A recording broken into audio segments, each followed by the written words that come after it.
Friends, welcome back to our channel. తెలంగాణలోని నిరుద్యోగులకు ఒక గుడ్ న్యూస్ అయితే వచ్చింది. అదేవిధంగా గ్రూప్ 3కి సంబంధించిన ఇంపార్టెంట్ అప్డేట్, అంగన్వాడీ ఉద్యోగులకు సంబంధించిన బిగ్ అప్డేట్ అయితే వచ్చింది. చూసే ప్రయత్నం చేద్దాం. ముందుగా ఫస్ట్ వన్ చూసినట్లయితే నిరుద్యోగులకు భారీ ఊరట, వయో పరిమితి 44 ఏండ్లకు పెంపు. ఏదైతే ఏజ్ రిలాక్సేషన్ ఉందో సో దానికి సంబంధించిన జీవోను తాజాగా గవర్నమెంట్ అయితే ఇవ్వడం జరిగింది. సో ఏజ్ రిలాక్సేషన్ అనేది పెంచడం జరిగింది. ఇటీవల ఏజ్ రిలాక్సేషన్కి సంబంధించిన ఏదైతే గడువు ఉందో అది మూసింది. అయితే ఇప్పుడు మళ్ళీ ఒక 1 year పాటు ఎక్స్టెండ్ చేస్తూ జీవో అయితే ఇచ్చింది ప్రభుత్వం. ఆ జీవోను చూసే ప్రయత్నం చేద్దాం. సో జీవో నంబర్ 86 అయితే ఇచ్చింది, 18/5/2026. సో మనకు 10 years, మళ్ళీ 34 years ఉంది జనరల్ వాళ్ళకు. సో 10 years ఎక్స్టెండ్ చేశారు, అంటే 44 years వరకు అయితే ఉద్యోగాలకు అప్లై చేసుకోవచ్చు జనరల్ అభ్యర్థులు. మళ్ళీ రిలాక్సేషన్ ఉంటుంది.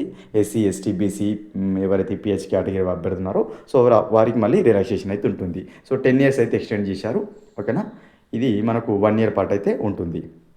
ఓకేనా, 1 year పీరియడ్, మళ్ళీ 1 yearకి అయితే ఈ జీవో అనేది గడువు అనేది ముగుస్తుంది. ఓకేనా, ఇది మనకు ఏజ్ రిలాక్సేషన్ సంబంధించి. సో ఏజ్ రిలాక్సేషన్ జీవో కారణంగానే కొన్ని నోటిఫికేషన్స్ ఆలస్యం అవుతున్నట్లయితే మనకి ఇటీవల అయితే న్యూస్ రావడం జరిగింది. సో తాజాగా ఏజ్ రిలాక్సేషన్ సంబంధించిన జీవో అయితే వచ్చింది. ఈ క్రమంలో కొన్ని నోటిఫికేషన్స్కి అయితే మార్గం సుగమమైందని చెప్పుకోవచ్చు.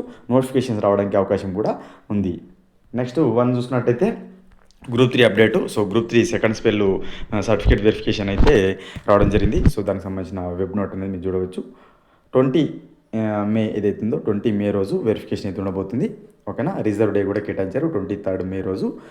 ఎవరైతే 20 రోజు మనకు అటెండ్ కాలని అభ్యర్థున్నారో వారు 23rd రోజు అటెండ్ అవ్వచ్చు. Telangana state public service commission ఏదైతే ఆఫీస్ ఉందో నాంపల్లిలో వెరిఫికేషన్కి అయితే అటెండ్ కావాల్సి ఉంటుంది. ఎవరైతే సెలెక్టెడ్ అభ్యర్థున్నారో వారు ఈ క్రింది సర్టిఫికేట్స్ అని కూడా తీసుకుని వెళ్ళండి. టోటల్గా మనం చూసినట్లయితే ఇక్కడ మీరు చూడవచ్చు సెలెక్టెడ్ హాల్ టికెట్ నెంబర్స్ అయితే ఇక్కడ మెన్షన్ చేశారు. ఇందులో సెలెక్ట్ అయిన అభ్యర్థులు గ్రూప్ 3 సెకండ్ స్పెల్కి అయితే అటెండ్ కండి వెరిఫికేషన్కి మీ యొక్క సర్టిఫికేట్స్ అని తీసుకొని. ఓకేనా, నెక్స్ట్ వన్ చూసినట్టయితే ఇంకొక బిగ్ అప్డేట్ వచ్చేసి అంగన్వాడీ ఉద్యోగాలకు సంబంధించి. సో దాదాపుగా 1.5 year నుంచి ఈ అంగన్వాడీ ఉద్యోగాల పోస్టుల భర్తీ చేస్తామని ప్రభుత్వం చెప్తుంది. సో ఈ క్రమంలోనే మరొక అప్డేట్ అయితే రాశారు ఆంధ్రప్రభలో. త్వరలోనే అంగన్వాడీ ఖాళీల భర్తీ, నేడో రేపో వెలువడబోతున్న నోటిఫికేషన్. జూలై 1 నాటికి నియామకాలు పూర్తి, జిల్లా కలెక్టర్ల చైర్మన్షిప్లో నియామక ప్రక్రియ. సో మనకు అంగన్వాడీ ఉద్యోగులకు సంబంధించిన నోటిఫికేషన్ త్వరలోనే రాబోతున్నట్టు ఇక్కడ రాశారనమాట. సో ఇది కూడా మనకు నీడీగా ఉన్న నోటిఫికేషన్ చెప్పుకోవచ్చు. ఖచ్చితంగా రాబోయే నోటిఫికేషన్ అనుకుని చాలా రోజుల నుంచి ఎక్స్పెక్ట్ చేస్తున్నదే. దానికి సంబంధించిన ఆర్టికల్ రాశారు. రాష్ట్రంలో ఖాళీగా ఉన్న అంగన్వాడీ ఉద్యోగాల భర్తీకి మార్గం సుగమమైంది. మహిళా శిశు సంక్షేమ శాఖ మంత్రి సీతక్క ఈ నియామకాలకు సంబంధించిన ఫైలు పైన ఇప్పటికే సంతకం చేశారు. దీనికి సంబంధించిన అధికారిక జీవోను 1 లేదా 2 రోజులలో విడుదల చేసే అవకాశం ఉంది.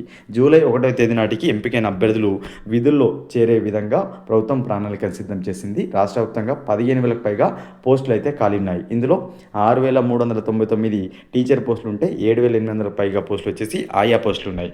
సో అనేక కేంద్రాలలో ఆయాలు టీచర్ లేకపోవడంతో పిల్లలు ఇబ్బంది పడుతున్నారు. ఈ క్రమంలోనే జూన్ 1 నుంచి విద్యా సంవత్సరం ప్రారంభం కాబోతుంది. అయితే జూలై 1 నాటికి ఎవరైతే కొత్తగా మనకు సెలెక్ట్ అయిన అభ్యర్థున్నారో వారికి పోస్టింగ్స్ ఇచ్చే విధంగా ఏదైతే ప్రణాళిక ఉందో దాన్ని రెడీ చేస్తున్నట్టు ఇక్కడ ఆర్టికల్ అయితే రాశారు. సో ఇది కూడా అప్కమింగ్ నోటిఫికేషన్లో ఉన్నదని చెప్పుకున్నాం చాలాసార్లు. సో వస్తే గుడ్ న్యూస్ అని చెప్పుకోవచ్చు. సో 1-2 డేస్లో వస్తుందని రాశారు. మరి ఎంతవరకు నిజమో తెలియదు, కానీ ఖచ్చితంగా అంగన్వాడీ ఉద్యోగుల భర్తీ అయితే చేపట్టే అవకాశాలు స్పష్టంగా కనిపిస్తున్నాయి. ఇది అంగన్వాడీ ఉద్యోగుల భర్తీకి సంబంధించిన అప్డేట్. ఈ వీడియో కనుక నచ్చినట్లయితే లైక్ చేసి షేర్ చేయండి. ఇటువంటి ఇంపార్టెంట్ అప్డేట్స్ను మిస్ కాకుండా చూడాలనుకుంటే మన ఛానల్ని సబ్స్క్రైబ్ చేసుకొని పక్కనున్న బెల్ బటన్ క్లిక్ చేయండి ఫ్రెండ్స్.